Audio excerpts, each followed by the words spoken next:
একটা দুর্ঘটনা হাজারো প্রশ্নের মুখোমুখি দাঁড় করিয়ে দিল আমাদের। তারাতলায় গোডাউনের যেভাবে ভেঙে পড়ার ছবি গতকাল দেখলাম, নির্মীয়মান এই গোডাউন একেবারে বিপর্যস্ত অবস্থা।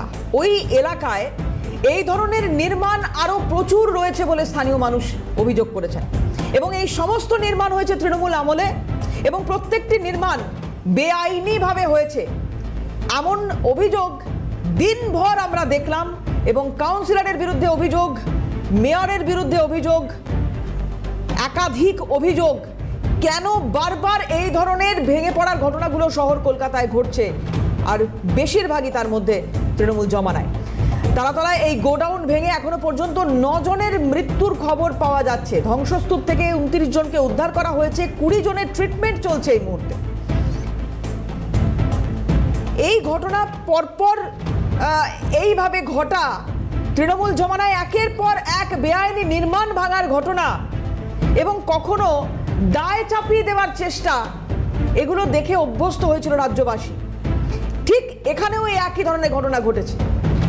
ঘুণ ধরে গিয়েছিল যে নির্মাণ সামগ্রী এখানে ব্যবহার করা হয়েছে, খারাপ মানের সামগ্রী ব্যবহার করা হয়েছে, এই অভিযোগ উঠেছে। বিক্রান্ত আমাদের প্রতিনিধি রয়েছেন এই মুহূর্তে সরাসরি। একটু এসএসকেএম হাসপাতাল চত্বরে যাওয়ার চেষ্টা করব, যে মানুষগুলো এই মুহূর্তে হাসপাতালের শয্যায় শুয়ে রয়েছেন, আহত অবস্থায় ভর্তি করা হয়েছিল তাদেরকে গতকাল থেকে। কত দূর তাদের শারীরিক উন্নতি হচ্ছে একটু জানার চেষ্টা করব বিক্রান্তের কাছ থেকে। বিক্রান্ত,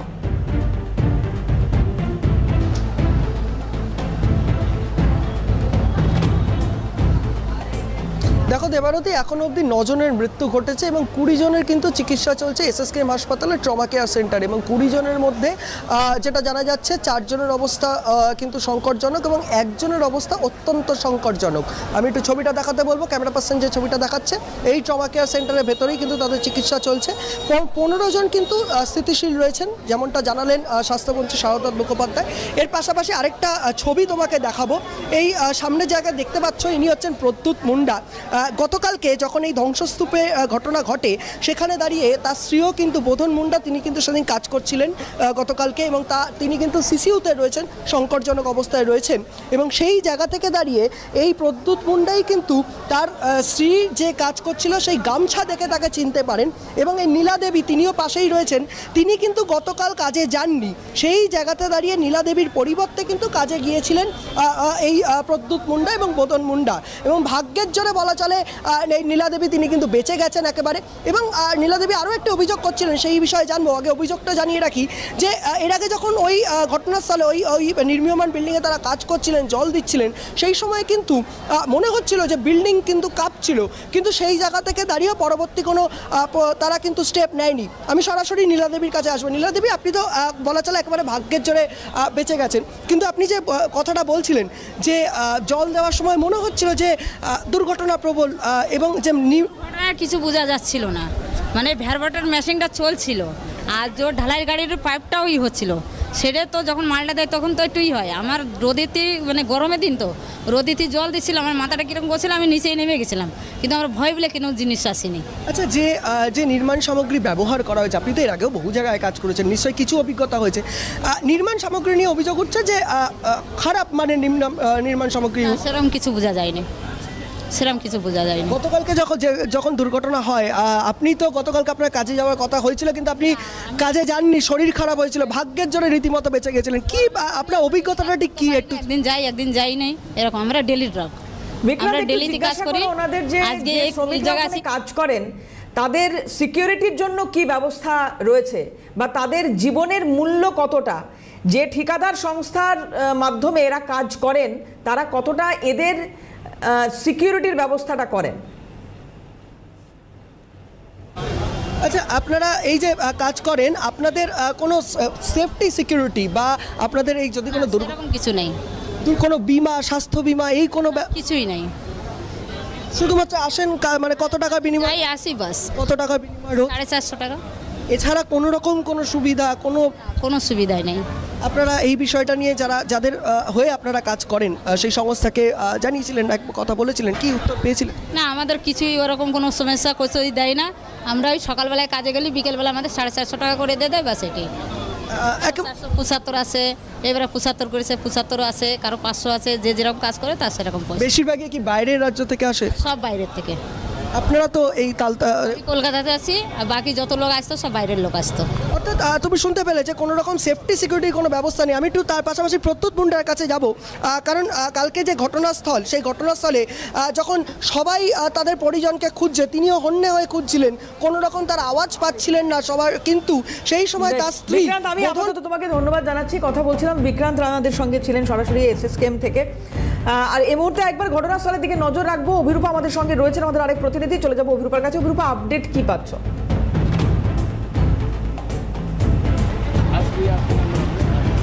যুদ্ধকালীন তৎপরতায় এখনো পর্যন্ত চলছে, প্রায় 24 ঘন্টার কাছাকাছি ঘটনা ঘটে গিয়েছে এবং এই মুহূর্তে যুদ্ধকালীন তৎপরতায় এনডিআরএফ কর্মীরা, সেনা জওয়ানরা, দমকল বাহিনী এবং কলকাতা পুলিশের টিম, তারা প্রত্যেকেই তৎপরতার সঙ্গে এই উদ্ধার কাজ চালাচ্ছেন। এবং এই মুহূর্তে যেটা দেখানোর চেষ্টা করছি আমার ক্যামেরার মাধ্যমে, যে ছাদটা ধসে গিয়েছিল সেটা ধীরে ধীরে ক্রেনে করে খানিকটা উঁচু করা হচ্ছে, যাতে ভিতরে ঢুকে যারা কেউ আটকে রয়েছে কিনা সেটা আইডেন্টিফাই করা সম্ভব হয়। এখনো পর্যন্ত 3 জনকে আইডেন্টিফাই করা সম্ভব হয়েছে, যারা ভেতর থেকে আছেন এটা বোঝা গেছে। স্নিপার ডগ এবং ড্রোন দ্বারা নজরদারি চালানো হচ্ছে সকাল থেকেই। দিনের আলো ফুটতেই তৎক্ষণাৎ তারা চেষ্টা করেছেন যে আশেপাশের অঞ্চল থেকে কিভাবে অন্য কোনো জায়গা হয়েছে কিনা সেখান থেকে কোনোভাবে ঢোকা যায় কিনা বা ঢুকে সেখানে প্রবেশ করা যায় কিনা। তাছাড়াও যে একটি কুয়ো তৈরি করা হয়েছে, সেই কুয়োর মাধ্যমে ঢুকে ভেতরে অক্সিজেন, জল পৌঁছে দেওয়া হচ্ছে। তাছাড়াও যদি কেউ আটকে থাকেন, যারা যে 3 জনকে আইডেন্টিফাই করা গিয়েছে তাদেরকে খুব ধীরে ধীরে, যাতে তাদের কোনো রকম ক্ষতি না হয়, সেই ধীরে ধীরে তাদেরকে বের করে আনার চেষ্টা চালানো হচ্ছে। এনডিআরএফ আধিকারিকরা জানাচ্ছেন ভিতরে অক্সিজেন পৌঁছাচ্ছে পর্যাপ্ত পরিমাণে। যদি কেউ আটকেও থাকেন তাহলে তার নিঃশ্বাস নিতে অসুবিধে হবে না। যদিও এক এনডিআরএফ কর্মী কাজ করতে করতে অসুস্থ হয়ে পড়েছেন, তাকে সেনা ছাউনিতে নিয়ে আসা হয়েছে, সেখানে ট্রিটমেন্ট করানো হচ্ছে। যদিও প্রবল গরম, মাথার উপরে এরকম গরম, তারপরে কংক্রিটের ছাদ, ফলত গরম প্রচুর পরিমাণে, যার ফলে তিনি অসুস্থ হয়ে পড়েছেন বলে প্রাথমিকভাবে জানানো হয়েছে। কিন্তু আপাতত ওই যারা আটকে রয়েছেন তাদেরকে উদ্ধার করার চেষ্টা চলা হচ্ছে এবং যদি কোনো প্রাণের চিহ্ন পর্যন্ত পাওয়া যায় তৎক্ষণাৎ তার চেষ্টা চালানো হচ্ছে। অভিরূপা, পরিস্থিতিকে নজর রাখো। পরবর্তীতে আবারও আসবো তোমার কাছে। অভিরূপা হাজরা আমাদের সঙ্গে ছিলেন সরাসরি ঘটনাস্থল থেকে।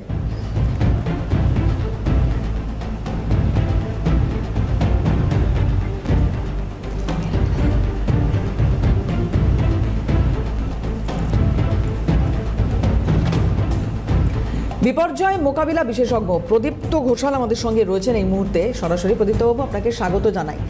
এই ঘটনার ঠিক 24টা ঘন্টা পেরিয়ে গেল। 24 ঘন্টা পরে কি কি অ্যাসেসমেন্ট এখনো অবধি সামনে এসেছে একটু যদি জানান আপনি, এবং এই ধরনের নির্মাণের ক্ষেত্রে কোন বিষয়গুলোকে সামনে রাখা উচিত যেগুলো এক্ষেত্রে মানা হয়নি বলে মনে হচ্ছে? দেখুন, এই নির্মাণ যেটা করা হয়েছিল সেটা দেখাই যাচ্ছে যে এর মধ্যে একটা তো কালকে মুখ্যমন্ত্রী নিজেই বলেছেন যে ওটা স্ট্রাকচারাল কিছু প্রবলেম আছে, কারণ ওটা ভুল আছে, সেতে কি বলে ডিজাইনিং এ। এটা ভুল যে আছে সেটা তো একটা যে কোনো লেম্যান দেখলেও বুঝতে পারবে, কারণ পুরো স্ট্রাকচারটা যে ওয়েট নেয়ার জন্য তৈরি হয়ে বা যে ওয়েট ওপরে চাপানো হয়েছে বা চাপানো হচ্ছিল, ওপরে কংক্রিট করা হচ্ছিল, এই কংক্রিটটা একটা এরকম স্ট্রাকচারের উপর সাধারণত আমরা দেখি না। এগুলো সমস্ত হচ্ছে গিয়ে 3 শেডস থাকে, কিন্তু এখানে আরসিসি করার চেষ্টা করা হচ্ছিল। কিন্তু তার নিচের যে স্ট্রাকচার তৈরি করা হয়েছিল, যে বিমস এবং সমস্ত লোহার যত এন্টায়ার যে ইয়েটা ছিল, স্ট্রাকচারটা ছিল, সেটা is not probably good enough. কারণ হচ্ছে যে সে তার ওয়েটটা রাখতেই পারেনি এবং এটা পড়ে গেছে। দেখুন, প্রশ্নগুলো উঠছে হচ্ছে অন্য জায়গা থেকে। প্রশ্নটা উঠছে যে আজকে এই যে এগুলো যারা স্যাংশন করে, যারা ইন্সপেক্ট করে টাইম টু টাইম এই লেভেলটাতে, এবং যে লোকটা কনস্ট্রাকশনটা ওয়ার্কটা অ্যাকচুয়ালি এক্সিকিউট করছে, বা যাকে ডেভেলপার বলতে পারেন, বা আপনি আজকাল একটা খুব কথা চলে পাড়ায় পাড়ায় সবাই দেখি প্রমোটার হয়ে গেছে, এই ধরনের অর্গানাইজেশন, এগুলো মধ্যে কোনো রকম টেকনিক্যাল লোক নেই। কে কোথায় আগে রিক্সা চালাতো, কে পার্কিং দেখতো, তারা এখন হয়ে গেছে প্রমোটার। এই ধরনের অর্গানাইজেশন দিয়ে কোনো কনস্ট্রাকশন কাজ চলতে পারে না। আপনি একটা ব্যবসাদার, একটা ব্যবসা যদি সেটা ডেভেলপিং এর জন্য হয়ে থাকে, সেটার মধ্যে একজন না একজন টেকনিক্যাল পার্সন থাকতে হবে, এবং গভর্নমেন্টকে এগুলো ভাবতে হবে যে নো, আমরা কনস্ট্রাকশন তাকেই করতে দেব যার মধ্যে আইদার একজন সিভিল ইঞ্জিনিয়ার বা আর্কিটেক্ট আছেন, পার্টনারশিপ হতে পারে, প্রোপ্রাইটারশিপ চলবে না। হ্যাঁ, প্রোপ্রাইটারশিপ চলতে পারে যদি তিনি নিজেই একজন সিভিল ইঞ্জিনিয়ার বা আর্কিটেক্ট হন। তো এই নিয়মগুলো আমাদের এখানে মানা হয় না।